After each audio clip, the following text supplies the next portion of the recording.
Bet. What's good, YouTube? Welcome to Day What's Wrong. I know y'all want the music videos, the basketball, the football. The shit just haven't been. Well, basketball, I'm still waiting for the next game, and people haven't been dropping for real, for real. But y'all want me to react to something? Let me know. Right now, I'm just choosing shit that I'm comfortable with, that I feel like I could connect with. Today we got a video called "Do This Every Time You Get Paid." I got a little method to my madness. He look like an older guy. You know, you can never know too much. So I'm gonna see if I could, get something from this, and I'll let y'all know my input on the situation. I mean, on this method. But come on. Guys, every time you get paid, you need a system. Most people, they get paid and within 24 to 48 hours, the money is gone. Right. Not necessarily physically gone, but emotionally gone. Right. And that's why so many people feel financially stuck even when they make pretty good money. So I want to talk about what you should do every time you get paid. Not some of the time, but every single payday. Because when you're trying to build wealth, you gotta have some habits, not just hyped up moments and burst of excitement. That don't work. If you keep repeating the same bad paycheck habits, you're gonna keep getting the same bad financial results. So let's break it down. The first thing you gotta do every single time you get paid is start with a budget. In fact, I agree. With this, I got a method, I got a budget, I got all that.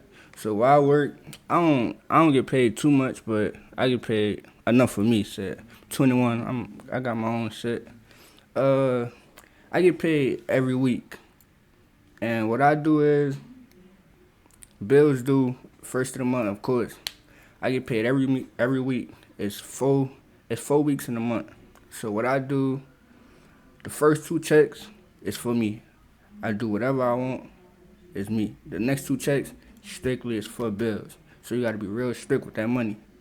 Now with the first 2 checks, that don't mean just blow it. How I look at it, I got 2 days to spend it. I'm off weekends. So those Saturday and Sunday, that's the days I spend my money. That's the only time I got to spend my money. All the other time, it's time to get money. Like Monday, Tuesday, it's time to get money during the week. The weekends, that's when I spend my money. I got 2 days to spend my money, bro.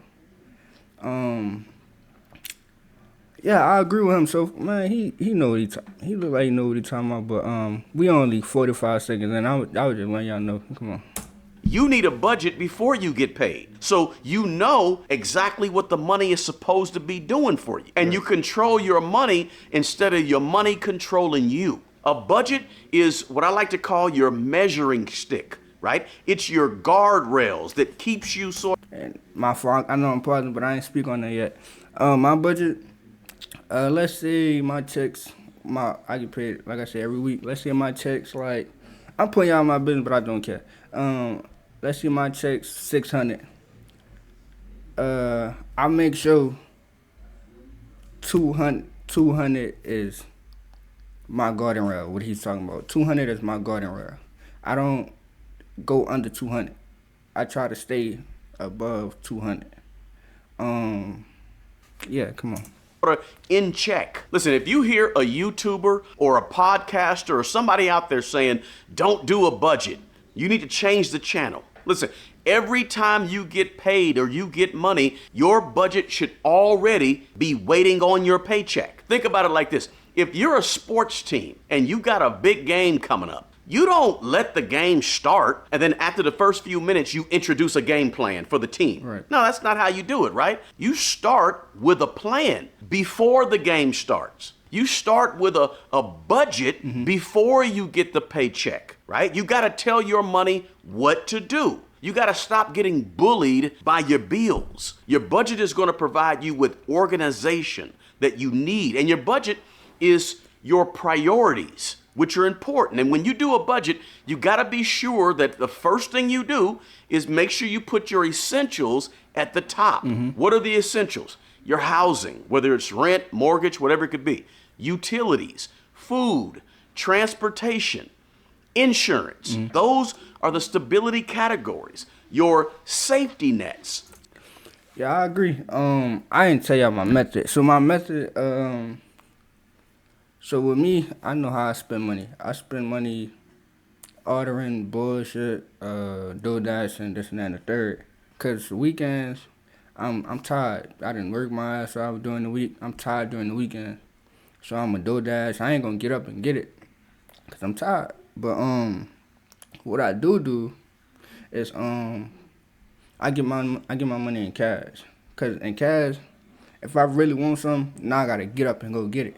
Not like say if I want some bullshit, some food, I gotta get up and go get it. With me, it's a mindset thing. Like how bad you really want it, you know.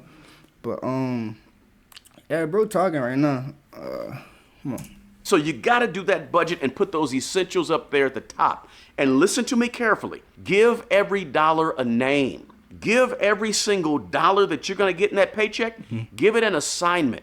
That's what we call a zero-based budget. If you want to be better with your money, you have to stop operating your financial life off of randomness, because money hates chaos, but money is attracted to organization, and that's what a budget does for you. This is structure. And once your budget is in place that you do with your income and your expenses that are listed with the most important essential things at the top, then we move on to the next thing that you should do every single time you get paid. Now, the second thing is this, and I'm going to catch some of you off guard with this one. But the second thing you want to do is prioritize some type of giving. Every time you get paid, put giving near the top of your budget. No, If we talking about, I'm pretty sure he talking about your damn savings, cause I don't know what else he talking about with giving. Yeah, with me, I got my money. I got my money cash, and then I put my money in savings. And then when my savings reach to, I make sure my account is 200. Like I say, I try not to go under 200.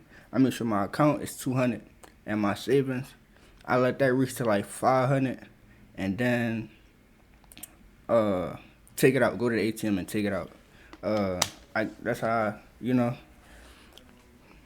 matter how small it is, it may be just a few dollars. Look, I don't care if you budget $5 or you budget $500 or $1,000 a month or more. It really doesn't matter. It's not about how much you give, but it's a principle, right? See, giving is bigger than money. Giving trains your heart not to worship money, not to chase after money. What giving does is it teaches you gratitude, and it teaches you stewardship and balance with your paycheck. And I know some of you right now are listening to me and you're saying, "Smart money, bro, I don't have enough money to give nobody." Listen, I'm not talking about impressing people with the amount or what you give. I'm talking about developing the principle in your financial life. Even if it's a small amount, I agree and disagree at the same time, bro. Like my situation right now, the situation I'm in right now is because of me giving. Me giving to people. People just ungrateful, bro. You say you give it, you give it, you give it, and the time you do say no, they forget about all the times you do give it. Like I said, I agree and disagree at the same time. I mean, you know. build the habit right now, because here's the deal.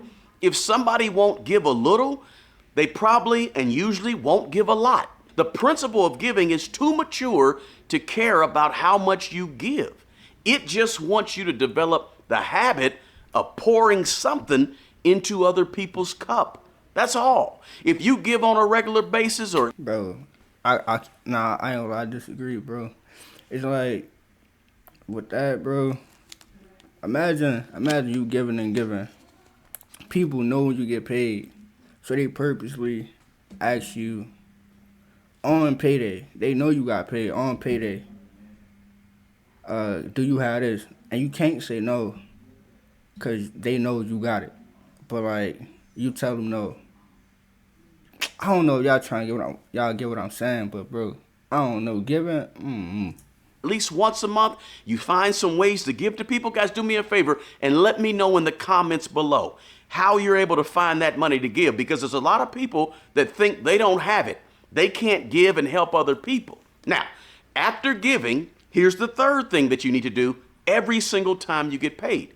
You have to account for the extra money. Let me explain that one. This right here is where a lot of people lose control. Every single time you get paid, you need to account for the extra money, or what I call the cushion that's left over after you've paid all of your monthly expenses. Now, when you account for about how much you have left over after all your expenses are paid each month, you need to take that number, whether it's $200 left over or $1,200 left over or $2,000, and put that number near the top of your budget and pay it just like it's a bill that you're going to pay every single month according to what we call, again, a zero-based budget, where all the money is spent on paper first. And then I want you to assign that cushion of money a role. Give it something to do.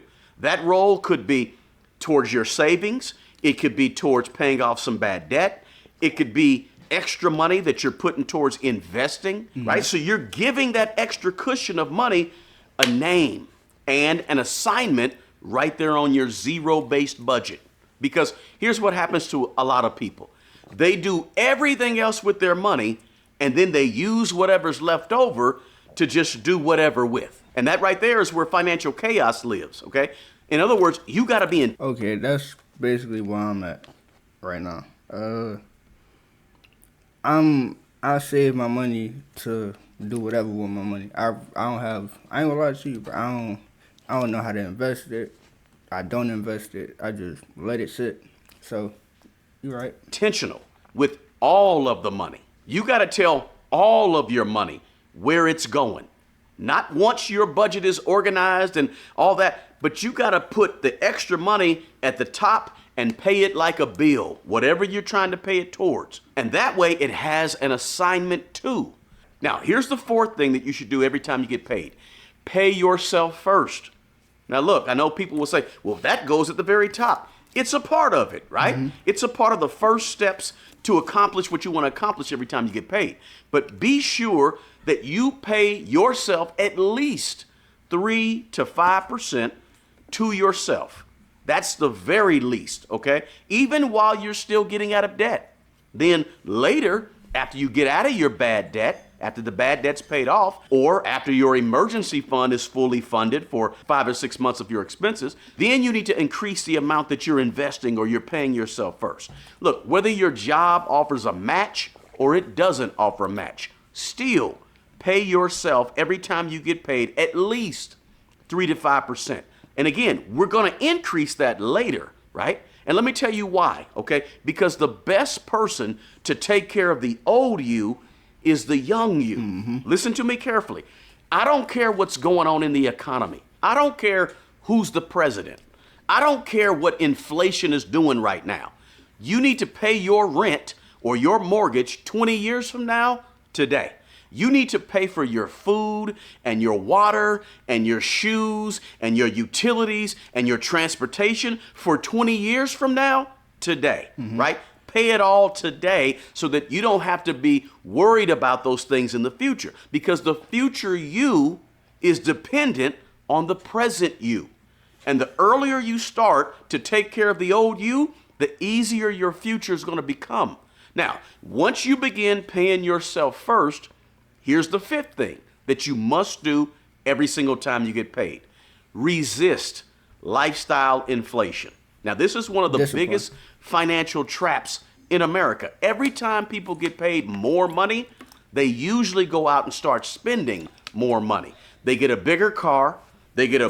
I ain't gonna lie, that was me when I first, cause I got my job fresh out of high school. So when I first got my job, bro, I'm buying clothes, I'm buying shoes, I'm buying all type of bullshit. I'm buying all type of bullshit, bro. Now, bro, I look back at that shit like, bro, what is you doing?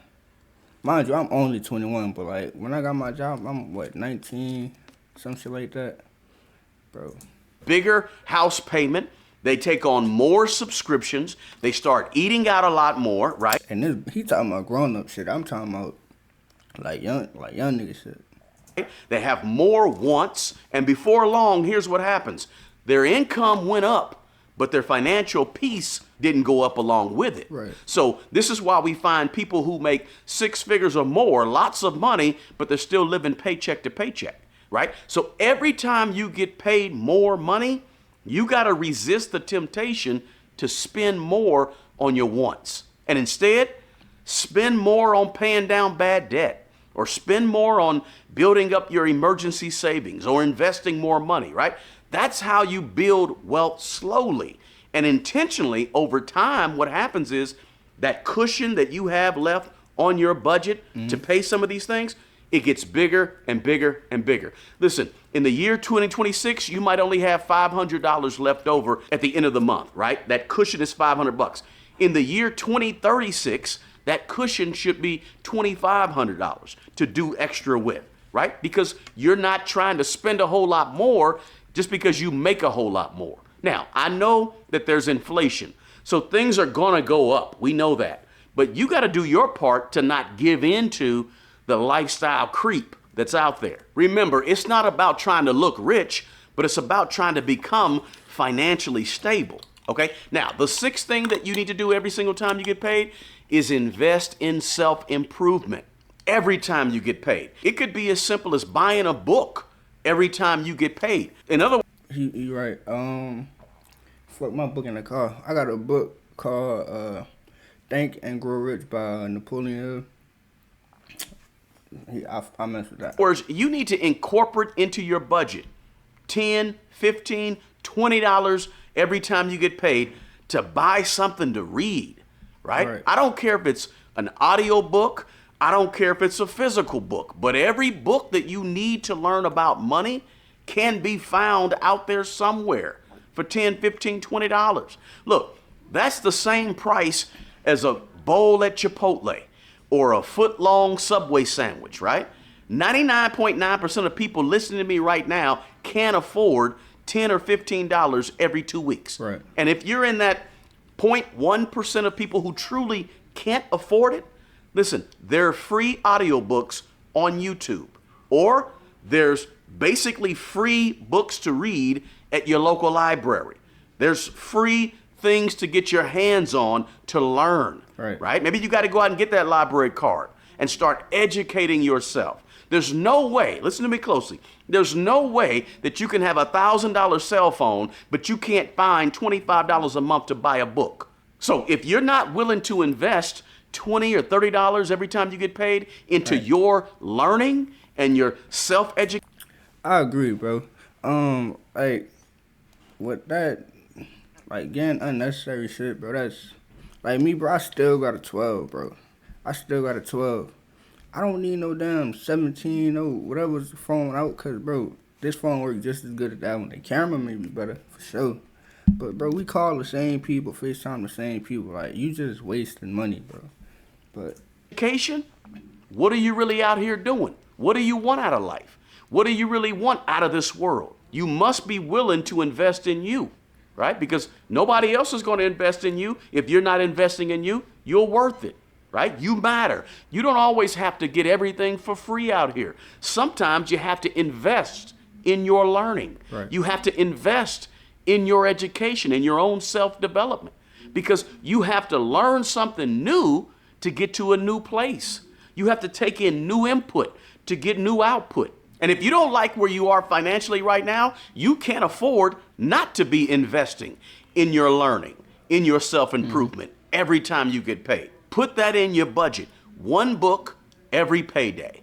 In 1 year, you're gonna have 24 to 26 books, extra books that you've read and you've learned from, right? Now here's the key. You gotta read them, okay? Don't just buy books and let them sit because you want to feel good about the fact that you bought books. You got to actually pick them up and read them. Now, after self-improvement, here's one last thing that you need to make sure you do every time you get paid, and that is build yourself some sinking funds. Let me explain this. Please. Every time you get paid, you should be adding some money to sinking funds for large purchases or for recurring yearly expenses. Because life is going to happen, right? Whether you're planning for it or not, there's going to be taxes, there's going to be homeowner association dues, Christmas gifts, birthday gifts. There's going to be insurance deductibles that have to be paid, whatever it can be. There are recurring things and there are large items that you need to purchase. These are not considered emergencies. These are expected expenses. And financially organized people, they prepare for these things little by little over the course of a year. That's what sinking funds are all about. Planning ahead so that you can reduce your stress and create more stability for you to stand on when you're trying to build some wealth and trying to get better with your money. And that's really what this channel is all about, guys. Not hype, not trying to get you excited just to click on the video, not acting successful online, right? But just strictly structure and organization with your money, because that's going to go a long way. You got to be intentional with this thing. And that's how ordinary people can slowly but surely, using a paycheck, build an extraordinary financial life over some time. Look, most financial stress, it don't come from the lack of income. It comes from the lack of structure with your personal finances. Listen, if you need help building a complete financial system for your life, that's exactly why I created the 4-Step Financial Reset. It's the first link in the description box below. And please feel free to join us over on Patreon. That link is going to be in the description box as well. If you got some value out of this video, do me a favor and let me know in the comments below. You can just say, I got value, and share this video with someone who you think probably needs to hear it, okay? If you want 7 more habits that... Yeah, man. Shout out to bro. I mean, shout out to him, man. Like I said, I agree with everything he said up to the giving part. That's just me personally. I got some personal issues dealing with that. Yeah, but he was talking, bro. Make sure y'all mess with him. I wish he talked about credit too. I know a little bit about credit. With credit, bro. Like I said, if you my age, bro, try to build credit. Start with self, bro. Self. That's how I started. I was applying for other credit cards, this and that and the third, but I ain't have no credit, so they kept denying me. But with self helped me real good. Self helped me. Started off with a secure credit card like everybody else did. I think I started with 200, 250. It was one of them. Now I'm up to 5 something. With that, bro, with credit, what I do, guys, pay it back. Then they got like a little credit builder program to it. Like you put $25 in every month, and that report to all 3 bureaus. Correct me if I'm wrong, but that's how I look at it. But with credit cards, bro, guys, pay it back. Guys, pay it back. My credit going up, bro. I ain't gonna lie, my credit up there. But yeah, like I said, shout out to Smart Money, bro. I agree with everything you said, bro. Like I said, there's never too much. You can never know it all. I always look to learn from, the older generation. Shout out to you, bro. But other than that, that was it for today's video. Let me know what y'all want to see next, bro. And I'm out, man. Peace.